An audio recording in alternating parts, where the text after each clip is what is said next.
సీమోన్ గారు ప్రతిక్షణ యేసు ప్రభు మోసిన శిలువను ఆయన మోసి ఆయన శ్రమలో పాలుభాగస్వయ్యారు.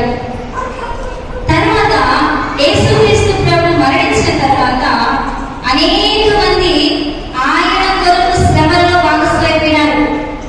ఆ దినాల్లో చాలా మంది క్రీస్తు రాజ్య విస్తరణలో సువార్త ప్రకటిస్తే వెంటనే రాళ్లతో కొట్టి చంపేసేవారు.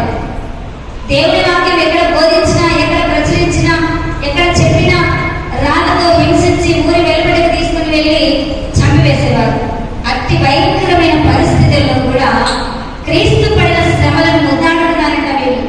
అందుకే అపోస్తలుడైన పౌలు వారు అంటారు కదా, నా కొరకైతే బ్రతుకుట క్రీస్తే, చావైతే లాభం అని తీర్మానానికి వచ్చేస్తాడు పౌలు వారు.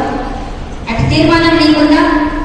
నిజంగా నా కొరకు నేను ఎన్నాళ్ళు బ్రతికిన బెస్ట్, వ్యర్థము, క్రీస్తు కొరకు నేను మరణించినా కూడా అది నాకు ఆశీర్వాదమే, అది నాకు సంతోషమే అంటాడు పౌలు వారు. ఎందుకంటే క్రీస్తు శ్రమలను అంతగా కోరుకున్నాడండి పౌలు వారు. క్రీస్తు పడిన శ్రమలలో ఈయన కూడా భాగస్థుడైనాడు. ఎలా అంటే అది సువార్తను ప్రకటించే విషయంలోనే. పౌలు వారు ఎక్కడికి వెళ్ళినా ఆయన వ్యతిరేకతే, ఎక్కడ బోధించినా ఆయన వ్యతిరేకతే, ఎక్కడ వాక్యం ప్రకటించినా ఆయన నిందించువారు, దూషించువారు, హింసించువారు తయారైపోయినారు. కానీ పౌలు వారు అనుకోవచ్చు, నాకెందుకు వచ్చింది ఆయన ఈ శ్రమలన్నీ, ఎంచక్క వెళ్ళి నా ఇంటికి నేను వెళ్ళి, నా ఊరికి నేను వెళ్ళి, నా కుటుంబాన్ని నేను చక్కబెట్టుకొని హ్యాపీగా నేను బ్రతికేస్తాను అని అనుకోవచ్చు. కానీ పౌలు వారు ఎప్పుడైతే దేవుణ్ణి నమ్మాడో, విశ్వసించాడో, ఒకటి అనుకున్నాడు, నేను క్రీస్తు తోడి వారసుడిగా మారాలి. క్రీస్తు వారసుడిగా నేను మారాలి. మారాలి అంటే ఈ లోకంలో బ్రతికి ఉన్నప్పుడు ఆయన శ్రమలలో నేను భాగస్థుడిని అవ్వాలి. ఊరికినే భాగస్థులం కామండి, ఊరికినే వారసులం కామండి. అందుకని కోరుకుంటుంది, ఇప్పుడు తల్లిదండ్రులను మీరు చూసుకుంటేనే మీకు ఆస్తి సంక్రమిస్తారు. వృద్ధాప్యంలో ఉన్న తల్లిదండ్రులను మీరు ఆదరిస్తేనే, వారి మరణపడకలో ఉన్నప్పుడు వారిని మీరు చూసుకుంటేనే, వారి ఆరోగ్య విషయం, వారి బోధన విషయం, వారి రక్షణ విషయం మీరు తీసుకుంటేనే మీరు మానసికంగా పిలువబడతారు, ఆస్తిపాస్తులు సంక్రమిస్తాయంటుంది ఈ లోక కోర్టు. మరి దేవుడు కూడా అదే చెప్తున్నాడు, మీరు పరిశుద్ధాత్మ దేవునికి వారసులు అవ్వాలంటే, తండ్రి అయిన దేవునికి మీరు వారసులు అవ్వాలంటే క్రీస్తు శ్రమలలో మనం ఏమవ్వాలి? పాలి భాగస్థులం అవ్వాలి. పౌలు వారు అంటున్నాడు ఇక్కడ మనం చదువుకునేటువంటి కొరింథీ పత్రికలో, మీరు శ్రమలలో ఎలాగో పాలివారై ఉన్నారో అలాగే ఆదరణలోనూ పాలివారై ఉన్నారని ఎరుగుదాం. కనుక మిమ్మల్ని గురించి మా నిరీక్షణ స్థిరమై ఉన్నది. కొరింథీ సంఘంతో మాట్లాడుతున్నాడు. మీరు కేవలము శ్రమ పొందితే మాకు ఏడు లాభం అనుకుంటున్నారేమో, క్రీస్తుతోటి శ్రమలు అనుభవిస్తే మాకేంటి లాభం అనుకుంటున్నారేమో. దానికి కింద వివరణ ఇస్తున్నాడు అపోస్తలుడైన పౌలు వారు. ఏమంటున్నాడు తెలుసా?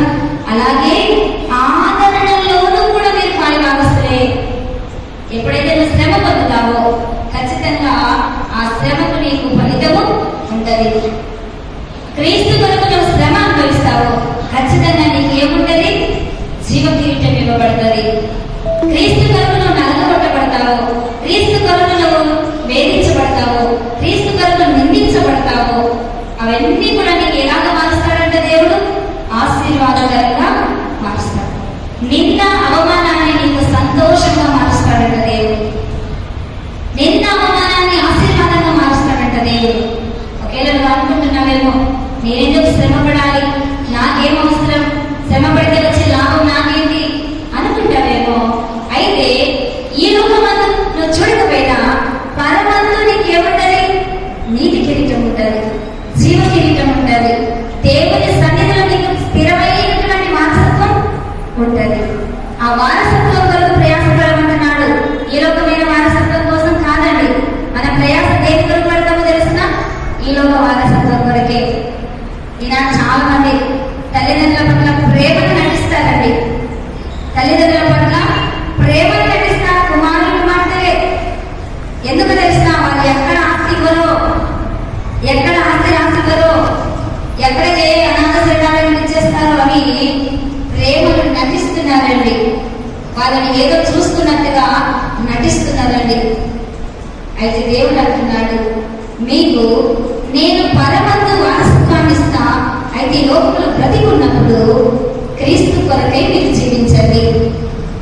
క్రీస్తు పొందిన శ్రమలలో మీరు కొన్నైనా అనుభవించండి. కొట్టించుకోమని చెప్పట్లేదు దేవుడు. యేసయ్య ఎలాగా మరి చంపల మీద కొట్టించుకున్నాడు, ఉమ్మి వేయించుకున్నాడు, ముళ్ళ కిరీటం పెట్టించుకున్నాడు, బల్లెముతో పొడిపించుకున్నాడు, శిలువ రాళ్ళ మీద మేకులతో కొట్టించుకున్నాడు. అలాంటి శ్రమలు కాదు, కనీసం వాక్యం చెప్పే విషయంలో శ్రమపడు, పాటలు పాడే విషయంలో శ్రమపడు, ఇతరులకు దేవుని యొక్క సాక్ష్యాలను చెప్పడంలో ఉపయోగపడు, ఇతరులకు దేవుని సన్నిధిని నడిపించే విషయంలో శ్రమపడు, నశించిపోతున్న ఆత్మలను మరి దేవుని సన్నిధికి నడిపించడానికి ప్రయాసపడు. ఇవే కదా నువ్వు శ్రమపడటం. ఇలాంటి శ్రమ కూడా మనం తీసుకోకపోతే నీకు ఎలా పరలోక రాజ్యంలో వారసత్వం వస్తుందండి? ఇలాంటి పని చేయకపోతే, దేవుని మందిరంలో మనం పని చేయకపోతే, స్వార్థ విషయంలో పని చేయకపోతే, మంచి విషయంలో పోరాడకపోతే ఎలా మనకు వారసత్వం కలుగుతుంది? ఎలా మన పరలోక రాజ్యంలో కుమారుడిగా కుమార్తెగా పిలువబడతావు? అందుకని పౌలు వారు అంటున్నారు, మీరు శ్రమలో పాలి భాగస్తులు ఎలా అయ్యారు అలాగే మీరు ఏమవుతారంటున్నాడు, ఆదరణలోనూ పాలి భాగస్తులు అయినారని ఎరగండి, తెలుసుకోండి అంటున్నాడు.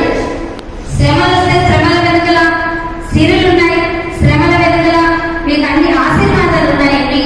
మీరు నమ్మి శ్రమలను కోరుకోండి, శ్రమలను జీవించడానికి ఇష్టపడండి అని దేవుడు మనకు ఈ వాక్యం ద్వారా తెలియజేస్తున్నట్టుగా మనం చూస్తున్నాం.